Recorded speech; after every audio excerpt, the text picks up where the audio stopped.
Welcome to the third week, and so in the last 2 weeks, we have already learned a lot of things. We have already learned the arithmetic error, numerical differentiations, and we have begun some discussions on the quadrature rule, which means that we are using some formula to approximate the integral. And so this is what we have from the last class, and we just do some review on the Lagrange polynomial, and this is the format for the Lagrange polynomial. And we are using the Lagrange polynomial to approximate the f function. And we are using the Lagrange polynomial to approximate the f function. And we are going to do the integrals of the Pn, that is the Lagrange polynomial, and to approximate the integrals of the f on the integral a and b. And we also derive several things.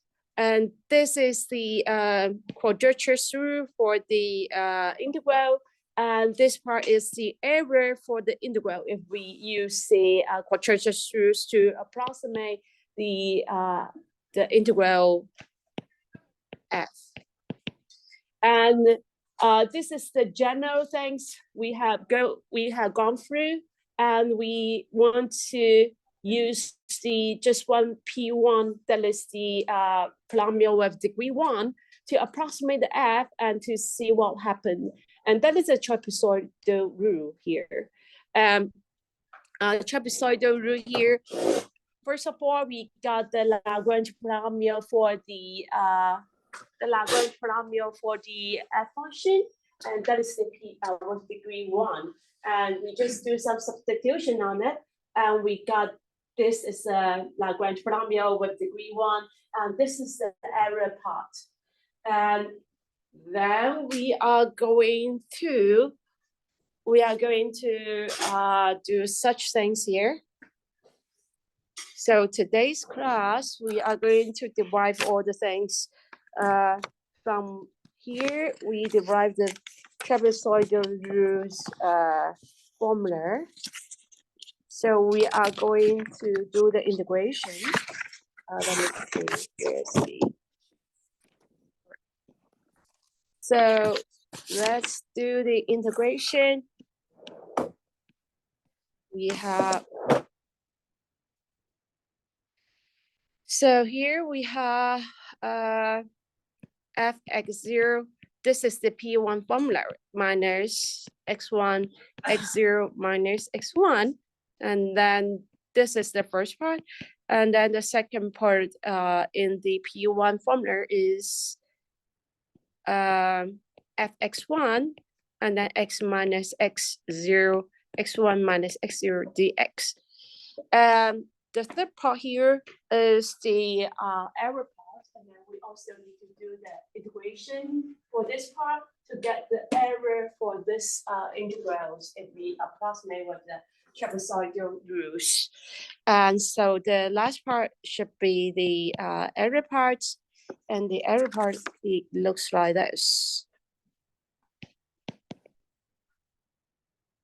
And we just do the integration on it. And that is the cx, x minus x0, x minus x1, and dx. And so the first two parts is easy to calculate. And this is the constant, this one is also constant. So we just need to integrate this linear function here.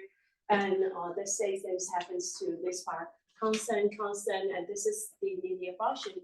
So after some integration, and then we would get the first part, and the second part equals to So the first one, we have the original function equals to square divided by 2 x0 x1, right? And then we also have the coefficient here. And the second part here, we have the x minus x0 and then square and then divided by 2. This is the antiderivative for function, the linear function in the second part. And then, so this is the antiderivative. This one is the antiderivative for this one. This is the antiderivative for this one. And then we evaluate these functions at the a and b. And this is the, we expect this one is the quadrature rule, trapezoidal rules formula.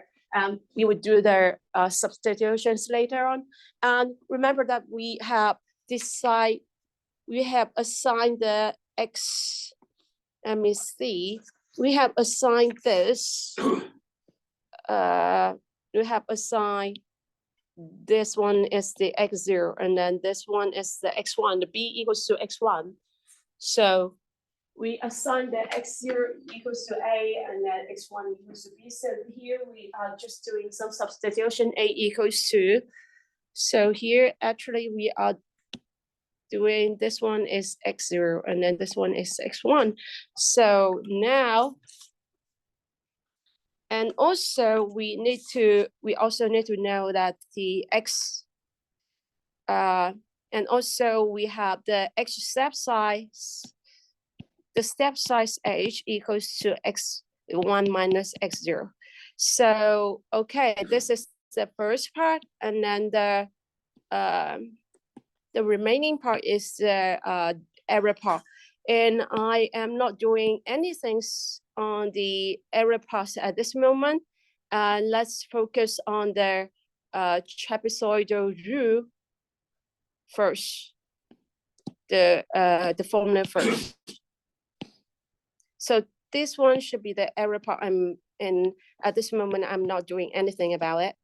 And so let's do some, if we do the substitution and do the simplification, and the first part, we got the, and we use the fact that x1 minus x0 is the step size. And then we got this one as our quadrature rule, trapezoidal rule.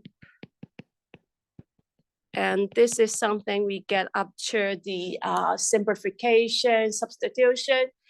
And okay, so we finish the derivations for this one is the trapezoidal rule. And this time, let's see, what should we do with the error part? So the error part, it seems that it's not so difficult, but actually,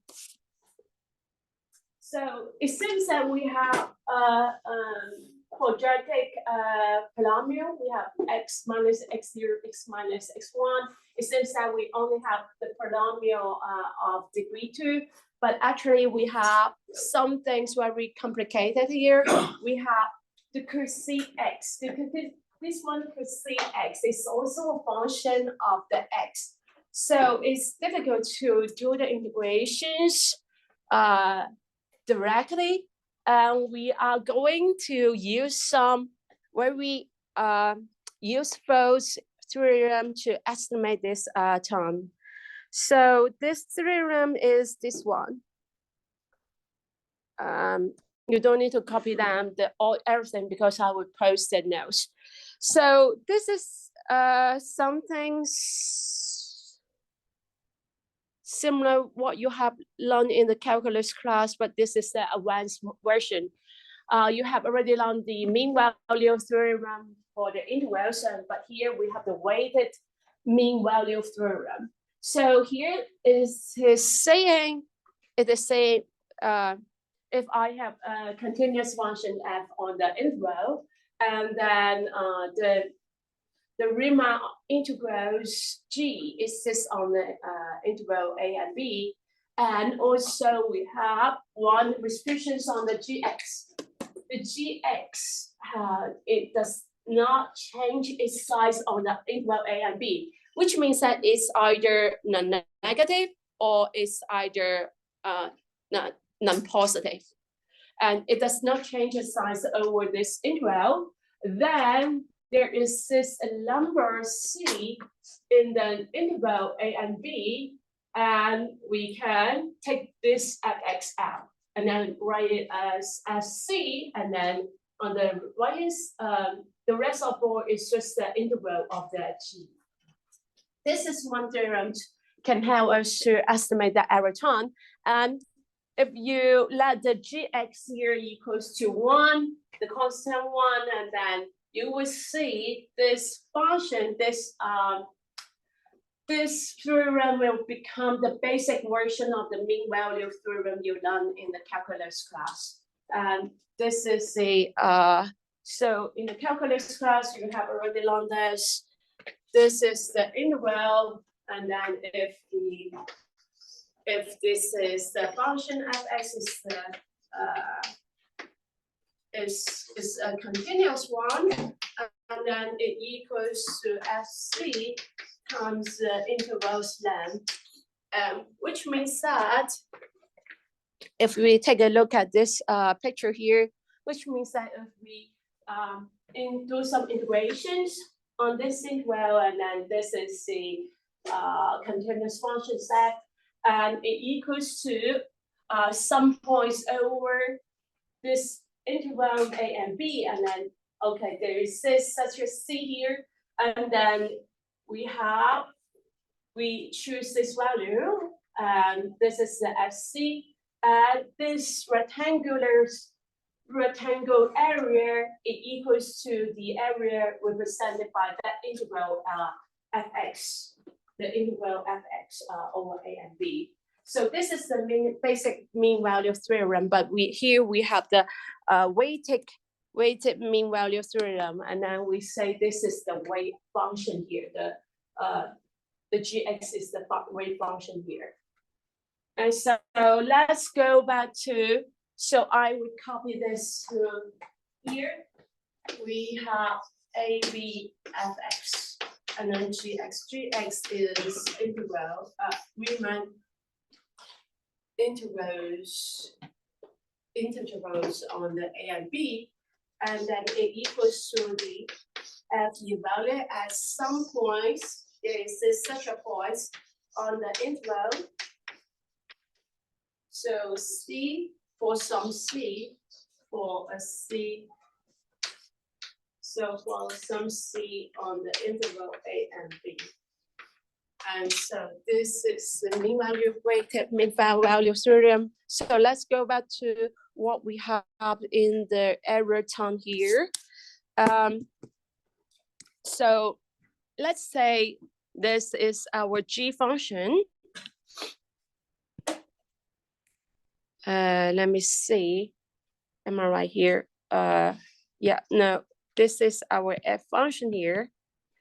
So that F function there, and then the G function is here.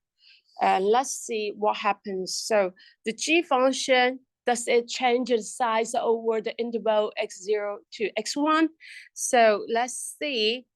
So here x0 and then x1, and then for every x in between, and then the x minus x0, it has a sign, it's positive, right? And then for the x minus x1, it's always positive. This one x, it could be positive or just 0. This one, it could be negative or equals to 0.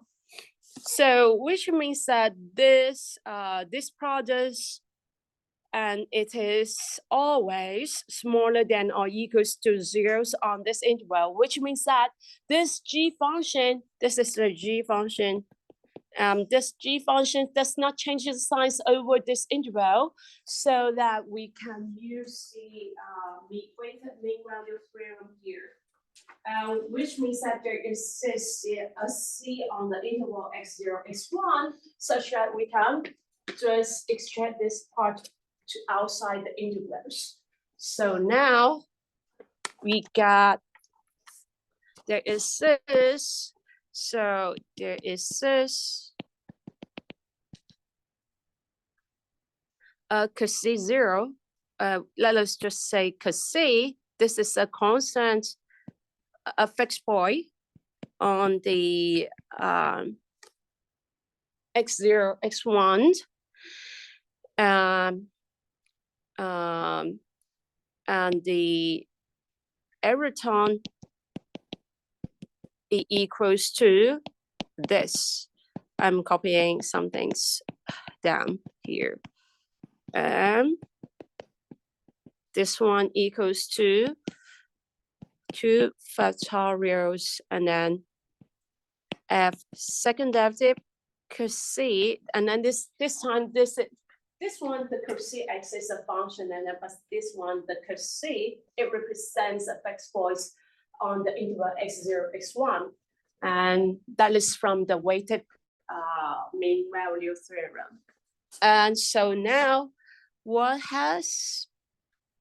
is remaining in the integral is just the function x minus x0, and then x minus x1, and then dx. And you can do the integrations for these integrals. And at the end, we got this. We got, let me see, what do we have here? We have 1, 2 factorial, 2 cos C, and then this integrals, it equals to, if we get the antiderivative of the functions here, and then we got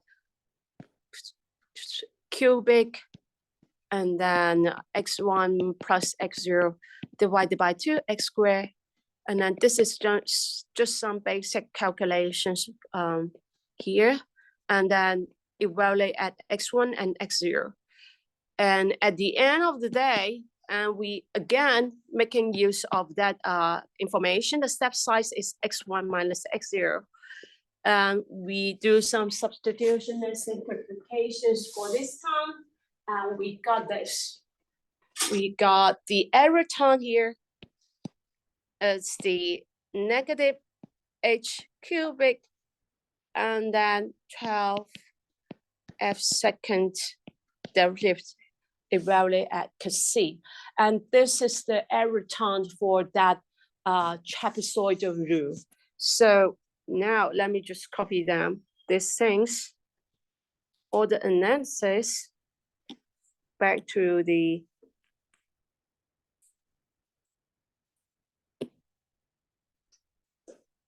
so this is the analysis for the error term.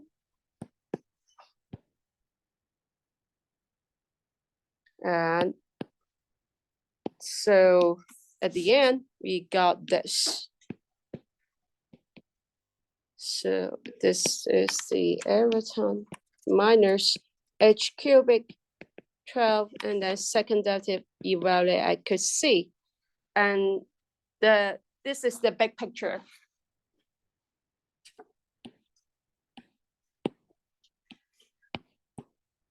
And this is the error term. And you will see the error term is in the order of 3. So which means that if we want to calculate the integrals, f functions, integrate the f functions on the intervals a and b, and then we can use this trapezoidal rules to approximate it. But we have an error term here, and then the error term is with order 3. Any questions here?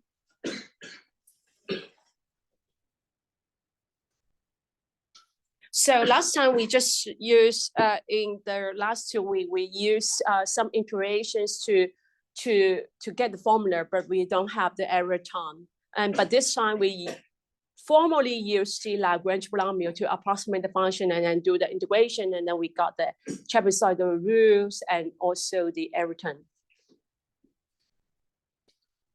No questions? if you don't have any questions, and then let us proceed to the next session.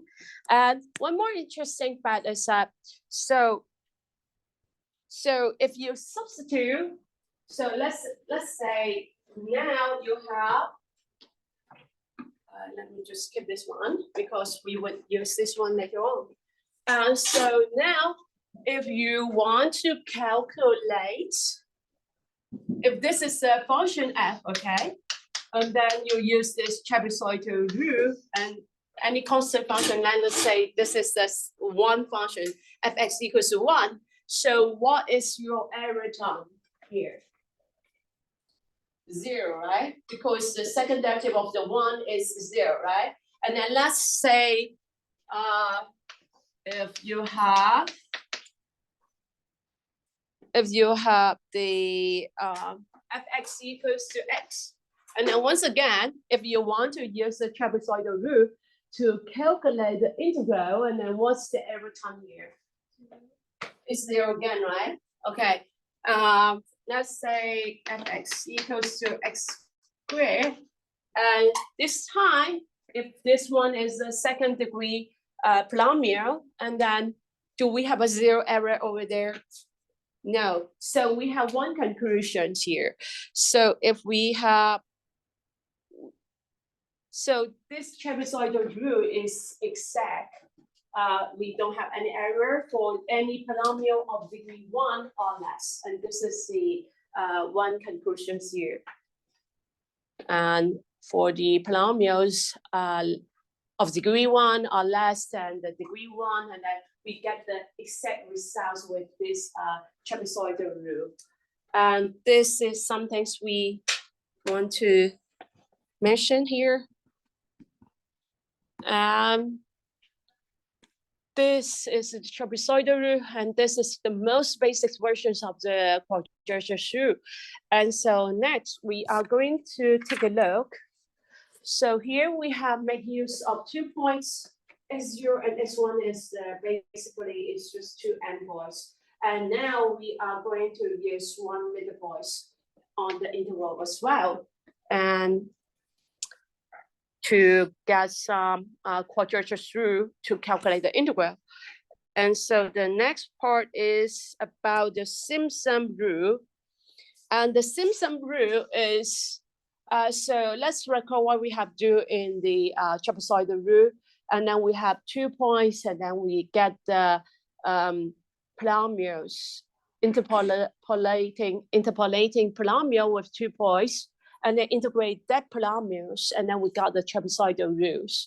And then Simpson's rule here, we are going to use 3 points and then create the interpolating polynomials on this interval. So we have x0, so we have x0, x2. These are the 2 endpoints, and then we also insert one middle point here. And this is x1, and then we do the Lagrange polynomials for these 3 points to approximate. This is the f function, and then this is the Lagrange polynomial with 3 points over this interval. And we do the integrals for this P2 function. This is P2 polynomial, and then to approximate the integrals of x on the interval a and b. So we can do the same things as we did before. We can use the second Lagrange polynomial to approximate it. You don't need to copy down everything here, because this one is just one example, and then but this one is not good enough. So we would go to another method later on. But let's see why this is not good enough. So this is the way we do, this is similar way we do as we do the trapezoidal rule. We got the Lagrange polynomial, and then but this one is the with 3 points, fx0, fx1, and then fx2. And similarly, we have an average term, and then we need to do the integration. And this one is the average term. But let's take a look at here. So let us just skip the calculation here. You would definitely can calculate this one, and then you get the same sum through for that integrals. But here we have 3-degree polynomials inside every term, right? And then if you also apply the weighted mean value theorems for separated interval x0 to x1 and the x1 to the x2, and you would get the order of the every term is order 4. So we have a order of 4 order every term here. But actually we can do get a higher order term in the every term with another methods. And then that another methods is something you are familiar with. We are not going to get the Lagrange polynomials for that f function. And then this time we are going to use another method to get the approximations of the f function, not the Newton's form, not the Lagrange polynomial. The answer is the Taylor expansions. So now let's take a look if we are going to do it. If we are going to do the Taylor expansions on the interval, and then what can we get at the end? So I am going to, so the interval is, we have, so this is our function, right? And then it's on the interval x0, x2, and then that is the, and we have the middle point here. And actually we are doing the Taylor expansions around the x1, the middle point here. And now, so let's see, what do we have in the Taylor expansions on the interval x0, x2, but it's around the x1 here. So we are doing the Taylor expansions about the x1 point. So this is the Taylor expansion around the x1, the middle point, fx1, and then plus f point, that is the first derivative. And then we have the second derivative as well. This is a 2 factorial, x minus x1 squared. And then we also have the third derivative. This is the value x1, third derivative, x minus x1, 3, and then plus the f4 factorial, x minus x1, and then 4. Let me see, yes, it's correct. And we have, if we stop here and then we have an error term, I'm going to say this one is the error term. Let's just have this, the expansion. This is the Taylor expansion, and this is the Taylor expansion error. And then you can see x, this one, you can see x is depending on the x you choose, and then you can see x is on the interval x0, x2. And now let's do, so this is an approximation on the right hand side here. This is an approximation for the f, and then this is the error term. And now let's do the integrations for both sides on the interval x0, x2. So we are going to do integrates. So integrates on the intervals a and b, we get this.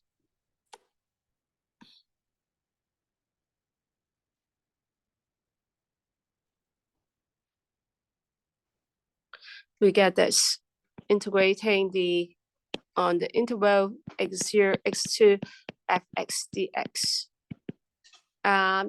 For the first time, we have the antiderivative equals to fx1, and then just times the x. And then plus the second one, second term here, the antiderivative, it has the square and then divided by 2.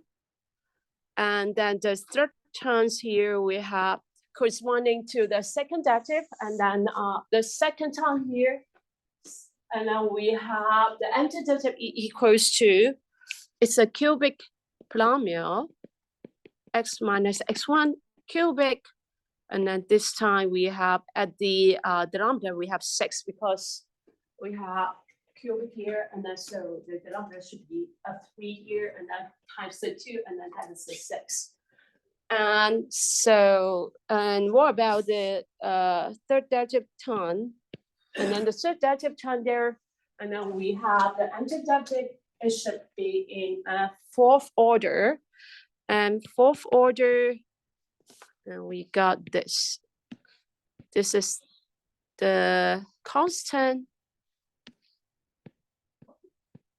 x1, and then third derivative x minus x1, and then to the fourth order, and then divided by 4. And which means that at in the denominator we have, in the denominator we have 3 times 2 times 4, and then it equals to 24. And we evaluate all the things at x0, x2. And we also have our error term here. 4 factorial is just the 1/24. And then integrate the things on the interval x0, x2. And we have the fourth order cosine x here. And we need to pay attention to here. This is not a fixed constant, fixed points on the x0, x2. This is a functions about x. So now, if we do the integrations, do the substitution for the first 1, 2, 3, 4 part, and then do some simplification, we got this. So actually, you will see that if you do the substitution x2 and x0 into here, and don't forget that we have several things here. The step size is defined in this way. The step size is x1 minus x0, and then it's the step size. So also we have x2 minus x1 is also equals to h. And this is the step size. And so if you do the substitutions into this one, and then this is just x squared. And then if you do the x0 into this one, it's also x squared again. And then, but you need to do the subtraction. So this one would goes away. And the same thing happens to the other even order term here. And then if you do the substitution here, and then it would be h to the 4. And then if you do substitute the x with the x naught, and then it would have h to the order of 4 again. So you can have the cancellations here. So at the end of the day, we only have 2 terms left, and that's the 2h and then fx1, that is from the first term. And then we also have some value from the third order term there. And then we have the h cubic divided by 3. And then we have the, let me see, do I have any error here?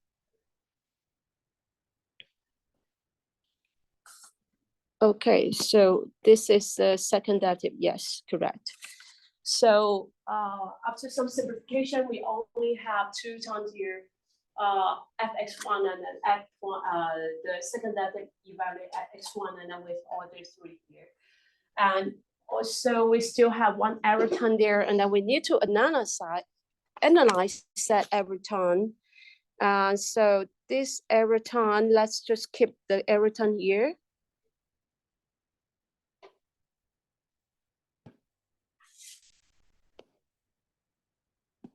And once again, when we analyze the error term, maybe we can use the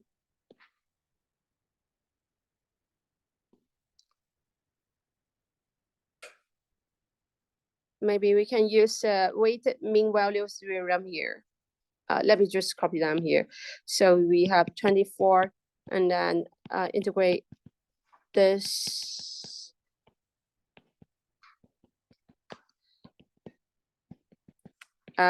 Once again, so take a look at here. We have the weighted mean value theorem, and then this time I am treated the. So this is gx, right? And then this is fx. And let's see this function. This part's on the intervals x minus x1 on. It's always non-negative on the interval x0 x2, which means that it never changes its size on the interval here. And then so we can use the weighted mean value theorem, and this is our weight function, and then this is the f functions over there, and then we got there is some c on the interval a and b, which means that there is a fixed point c on the interval x0 x2. So there is this by the weighted mean value theorem, because this function is non-negative, and which means that it does not change its size on the interval, and so we have there is this, so hence there is this c on the interval x0 x2, and this is a fixed point, and we have this the 24 x0 x2 f4 cos c, and this one originally it is a function, and then after the weighted mean value theorem, and then we can get this part out, and then replace the cos x with fixed point cos c, and then for the rest of the time we have just the wave functions inside. That's it. And if you go ahead and then do some calculation, do the integration here, and pay attention to the step size we defined over there, and we got this time it equals to f4, and then evaluate at cos c. Let me see, and 24, and then x minus x1, and then the original functions for this one, the antiderivative for the 4, it should be 5, and then we have 5 here, and then you evaluate at x0 and x2, and so at the end we got this one. It should be we should have this. Let me see, am I right here? Yes, it should be 60 here, and then we have the h2d5.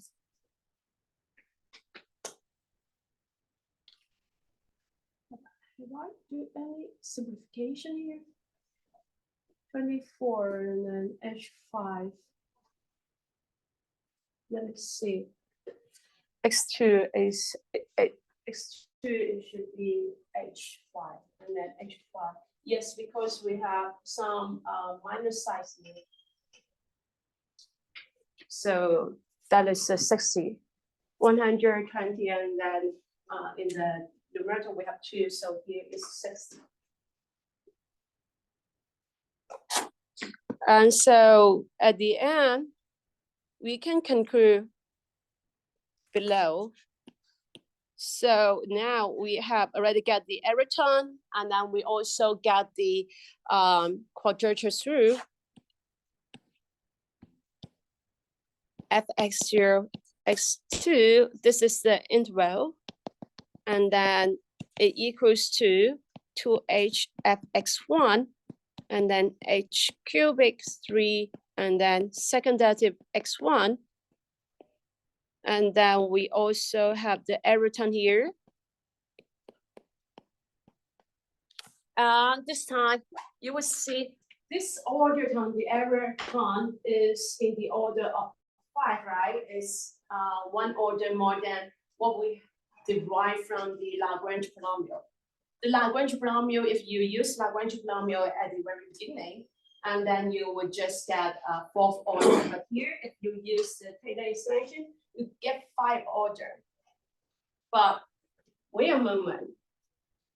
If you want to do the Lagrange, could you see any things not very good here in the equation?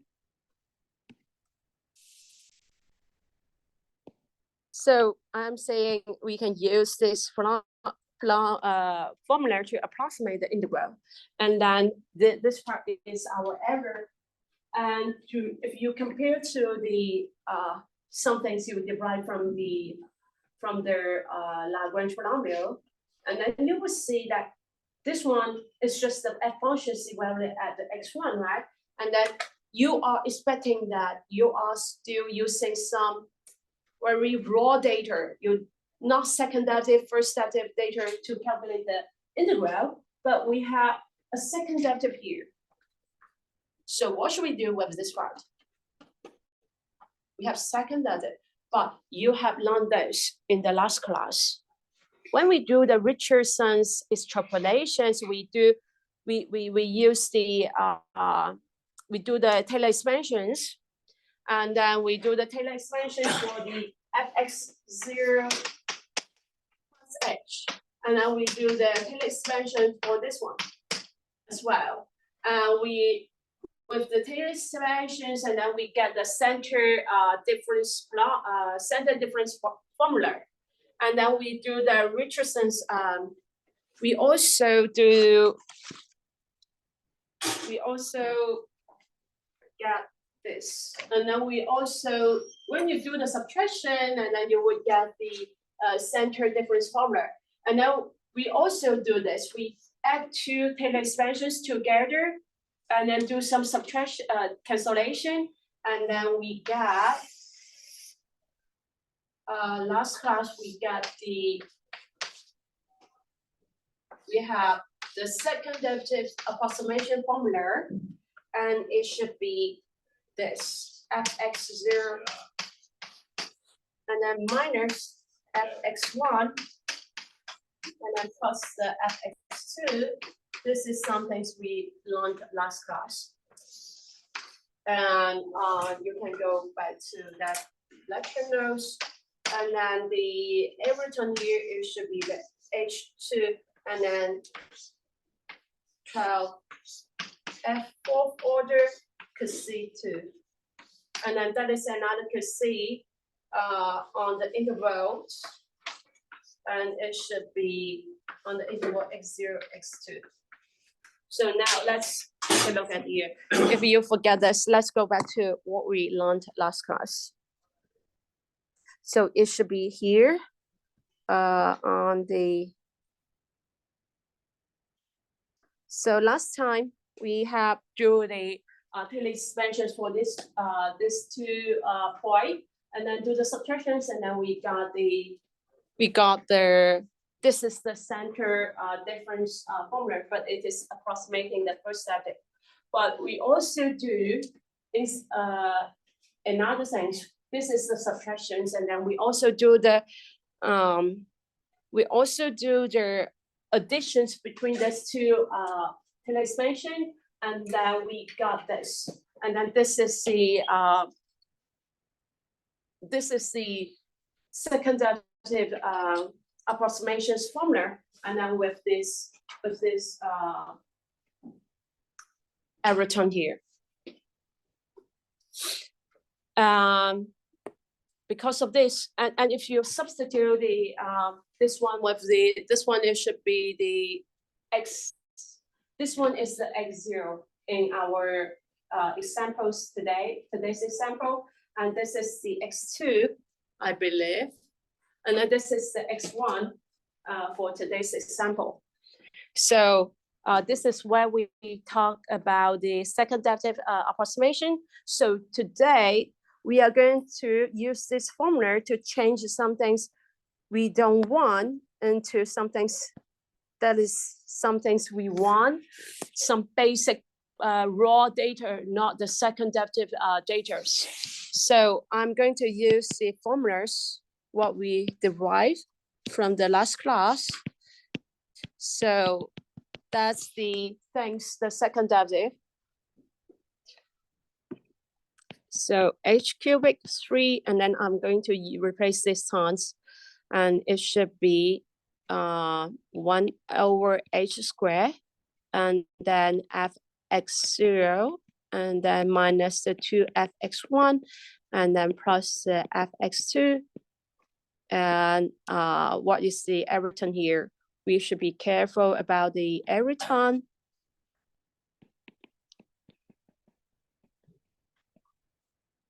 This is the error term for that second derivative formula. And then we also have the, let's say this one is the Cassey1 instead, because we have another Cassey here. So I'm going to use the Cassey1, Cassey2 to distinguish these two fixed points on the interval. And this one is the Cassey1. And then this one, the error is from the, this one should be the Cassey2. The Cassey2 is from the finite difference formula. This one is the Cassey2. And then this Cassey1. The Cassey1 is also in the interval x0 to x2. But this Cassey2 one is from the part we have. It's the integrations, the Taylor expansions. This one is from the Taylor expansion. And this one is from the finite difference formula. So let me just write down here. This one is from the finite difference formula error. And then this one is from the Taylor expansions error. So now we get a very beautiful formula this time. And then beautiful, it means that we only use the raw data, not the second derivative or first derivative data.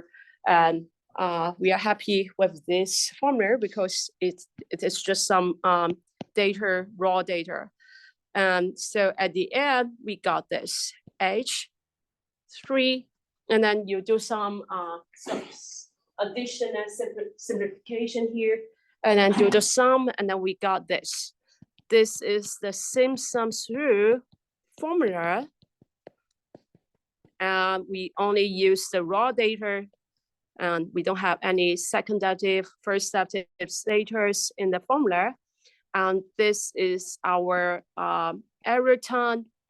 And the error term here, we have some errors from the finite difference result, the formula, finite difference formula. And then we also have one term from the Taylor expansion. And this is the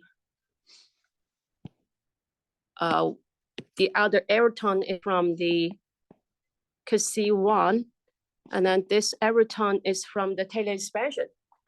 This is from the finite difference, and then this is from the Taylor expansion, and then this is the Simpson's rules we want today. There's this one coefficient here. The middle point should be with the coefficient 4. So here, this is the interval x0, x2, and then the middle point is x1. And for the Simpson's rule, and we have the coefficients 1 here, coefficients 1 with another one endpoint, and then coefficients 4 for the middle point. And this is the Simpson's rule. And now you have, this is better than what we have if we derive the Simpson's rule with the Lagrange polynomial, because here we have an order fifth order error term here.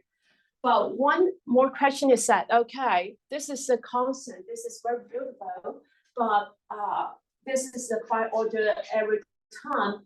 Can we make it into just one term similar to what we have in the trapezoidal rule. So my question is that, can we do this? This is the question. Can we do this? Can we write it to just some constant, and then times the F4 evaluate at c point. Again, the c point is between the x0 and x2. Can we write this sentence into this format?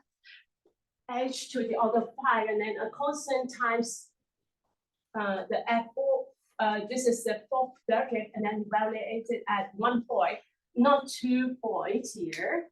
And then can we write it into this one? The answer is yes. Actually, we have one exercise here.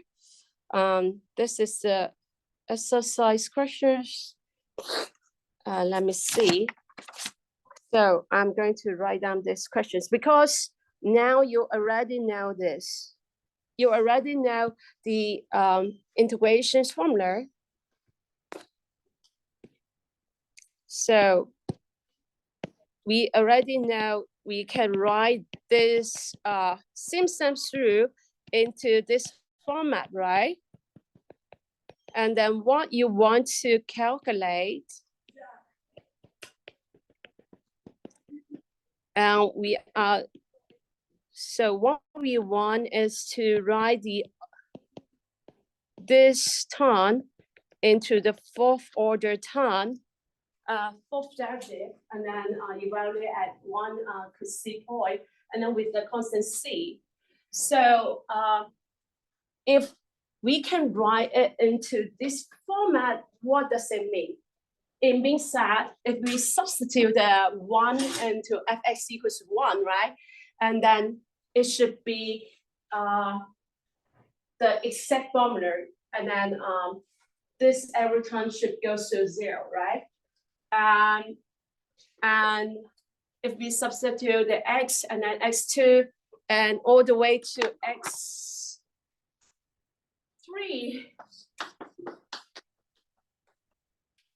so if we substitute the degree, the polynomial with the degree 3 into this formula, and then for this fourth derivative, it still equals to 0, which means that the error should go to 0. And the next step, let us try 4, fx equals to 4, to the order of 4, and then you would get one error term here, but the error term, and you would get this. The fourth, if you substitute this one, and then the fourth order derivative here, it is a constant, and then it is the fourth, if we got the fourth derivative here, and then it should be equals to the fourth factorial here. And so the idea is to substitute this polynomial into the both sides, and then do the subtractions, and then solve for the constant c, and then you will get the c here in the error term. So at the end of the day, if you solve the you substitute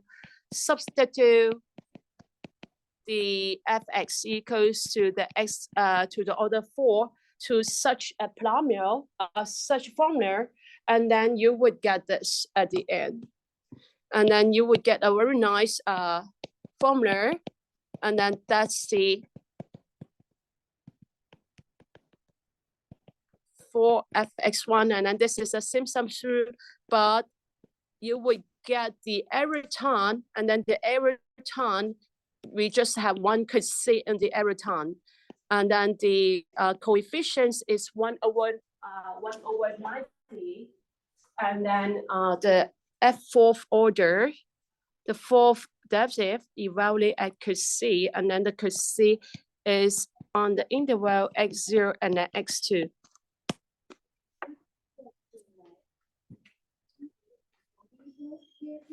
What? Like the like s to the 5 is over So here we can substitute the x4 here. So let me give you the idea here. So we have, so we just derive something looks like this, right? But we have two error term there, and then one is the C2, one is C1, and then we want to combine them into just one common value C.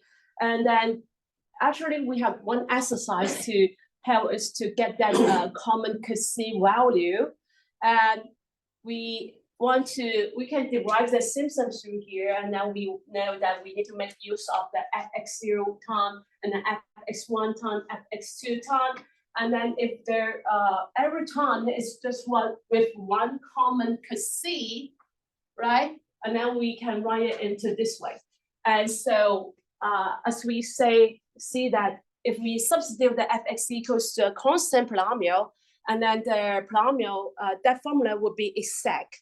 And then up to the x cubic, x to the order of 3, and then this formula should be exact, which means that we have such equal size here.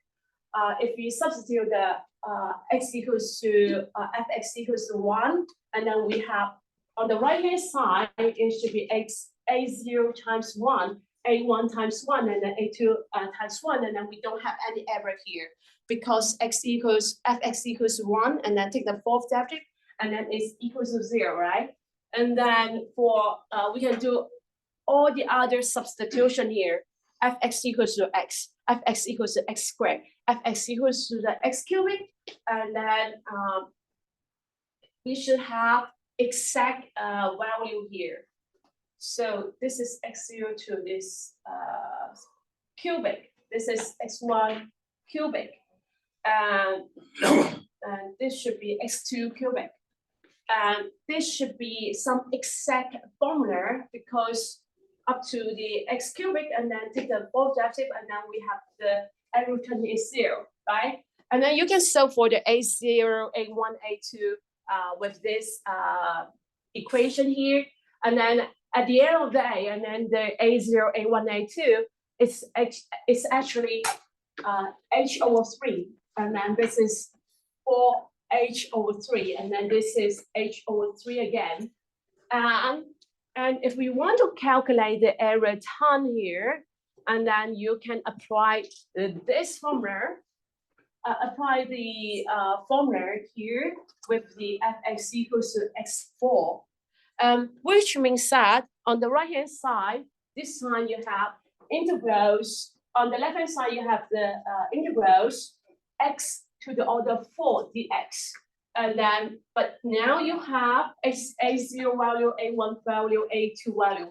And for this one, fx0 here, substitute with the f function here, and then we get x0 to the order 4, and this is x1 to the order 4, and x2 to the order 4. And but here, the fourth derivative for this function, and then it should be 4 factorial, right? And then you can solve for the k here. So actually I have one, so I am going to show you some programming here. So I'm going to show you this. Can you see the things here? So I'm going to use the programming to show that constants k there. And then we can get a common C in the error term.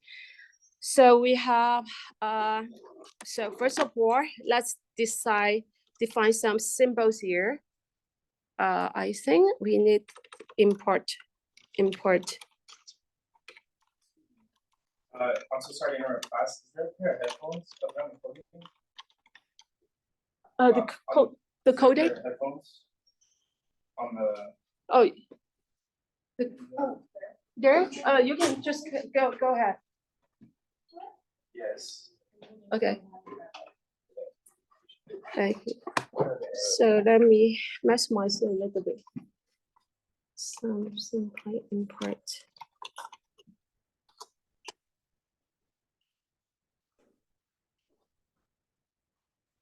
I think it's the SciPy package we use here. And then I'm going to define all the symbols I need. And that's the H. So if you use, you have some integrations, when you do the homework, you can also use the Python to help you to do the integration as well. And we have other symbols here. We have X. And then we also have X0 symbols. And that's the X0 symbols we need and the integrals. And then we also have two other symbol, X1 equals to, that is the middle point, X0 plus H. And then we have another point, and that's the right endpoint, X0 plus 2 times H. And then that's the another endpoint here. So for the left-hand side, we do the first left-hand side, we have the integrations, and then that is the one function, and then it's from the integral should be from on the interval x0 to x2. This is the first left-hand side, and then we are integrating the this function on the interval a0 x dx. And then we do the substitution here. We are solving that questions. And then that question is this. Let's go back to the, so stop sharing first. So we are solving that questions. And that question is the, so let's just copy down this one. We are solving these questions to get the common c, because with the Taylor expansions, we got 2 c, and then we want to get one common c values. And we are going to solve this exercise problem to get that one common c. And then this is what we need to solve, fx1, and then a2, fx2, and then, but you will see that the a0, a1, a2 is it coincides with the coefficients value we have in the Simpson true, and then we want to have such a format for the error term. And this is a constant k, and then we want to solve for the k as well. And then this is a 4 derivative, and then you evaluate at 1 c fixed point on the interval x0 and x2. So now we have the first equation. The first equation is this one. And then we have already calculated the left-hand side. And then for the right-hand side, we just substitute the fx equals to 1 into this right-hand side.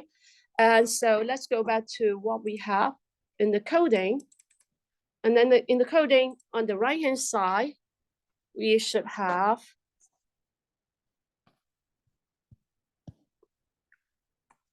so in the right-hand side, let us also print this as well, print out the L1 as well. So this is just 2H, right? And then for the right-hand side, we got this. It's the, we need some more symbols here. And then that's the A0. And then we also have A1 symbols. We have 3 coefficients here. A2 and then symbols again. And this would tell the Python I need such a symbols when we do the calculation.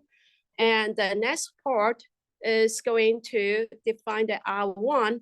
That is the first equation, the right-hand side of the first equation, A0 plus A1 plus A2.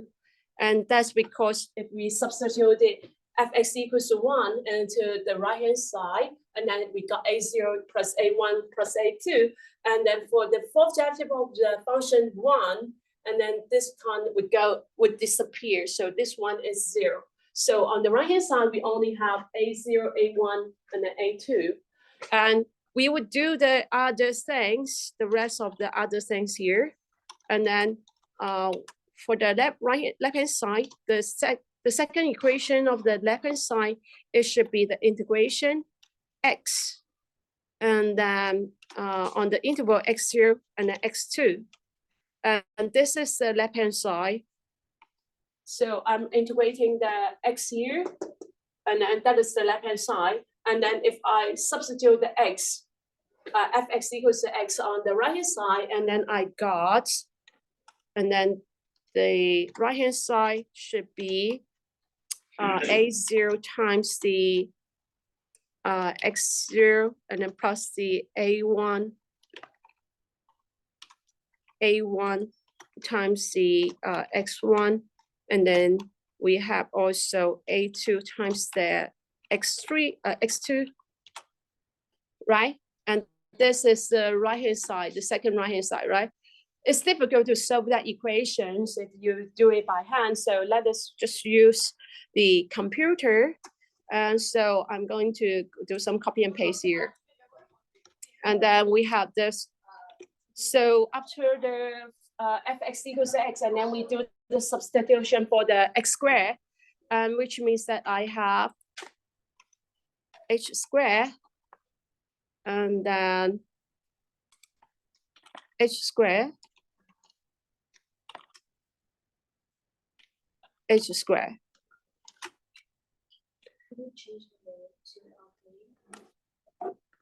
What? Oh, you mean that? Okay. The left hand side, right hand side. So thank you. 3. Okay, let us run that again. And then so we have L2 and then L3, and then this time, actually you can solve the equation because we have 3 equations, and then you can solve for 3 coefficient, right? But it doesn't matter. Let us just substitute one more equation here. And then that is the L4, the 4th equation. And then you substitute the function with 3x cubic, and then we got this. And this is the 4th equation. And then now we have one package, one functions from the SymPy, and can solve their linear equation, linear systems, a system of the linear equation. And that's the solvers, and then so set, and then import this, the linear equation solver. And then now with just one sentence, and then you would solve all the things above. And then the first equation should be the left hand side equals to the right hand side. So we can just say L1 minus R1. And then the second equation is this one. And then the third equation, L3 minus R3. And then L4 minus R4. And then this is the system of equation. And then we use the square bracket to include all the things. And then now what we got is there. And then we want to solve for the A0, A1, A2, right? And then you will see, okay, this is what we want to solve for, A1 and then A2. And then now the magic happens. This is the coefficient. And then, so this is so easy to solve with this Python. And then I would suggest you to use the Python to help you to do the calculation as well. And then now you will see that the coefficients here is coincides the coefficients we have in the Simpson's rules. So we plug in the H3 for all 3, and then H3 here for the A0. This is the coefficients we get after solving the linear equation. System of the linear equation. And then now what we are looking for is the K constant here. So we substitute the Fx equals to x4 into this formula to get the K value. And so on the left-hand side again, on the left-hand side, I got this. So this is the 5 equations I got here. And then I'm going to integrate the x5, the x4. This is the 4th order polynomial. And then once again, I'm going to integrate it on the integral x0, interval x1 and then x2. And this is the integral. So on the left-hand side, and what is the K here?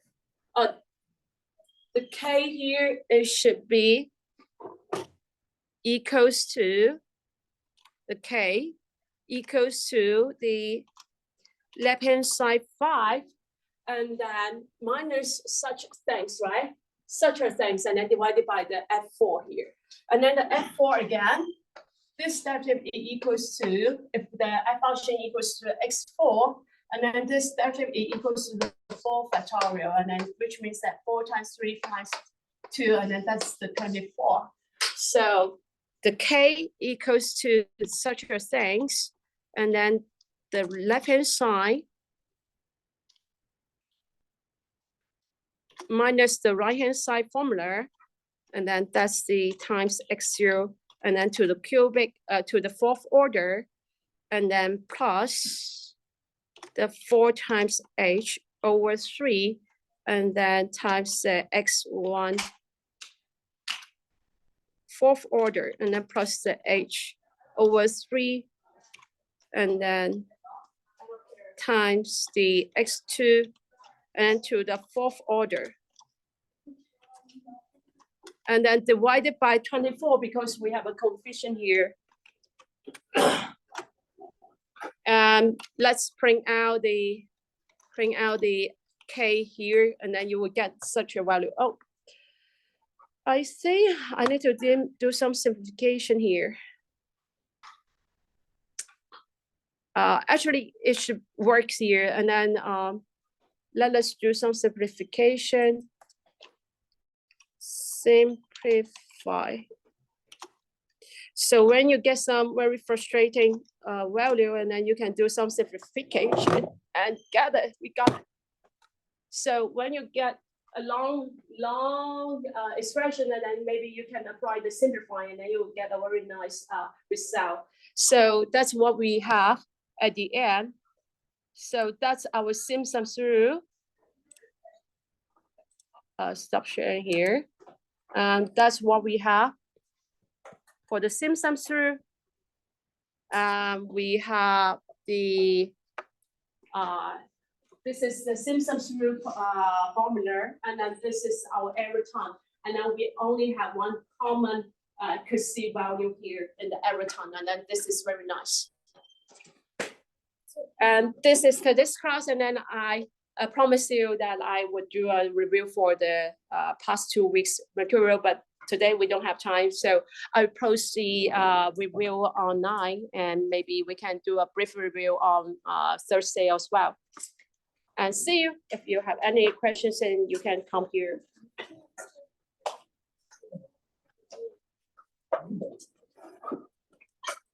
是因为我们那个上周那个，我不是说我电脑坏了被修，然后给你发了 email， 然后你说我 coding 可以不改，对，然后他好像就是因为我看了那个 canvas 上没给我没有发，对，就最后一题。哦，最后一题应该不改吧？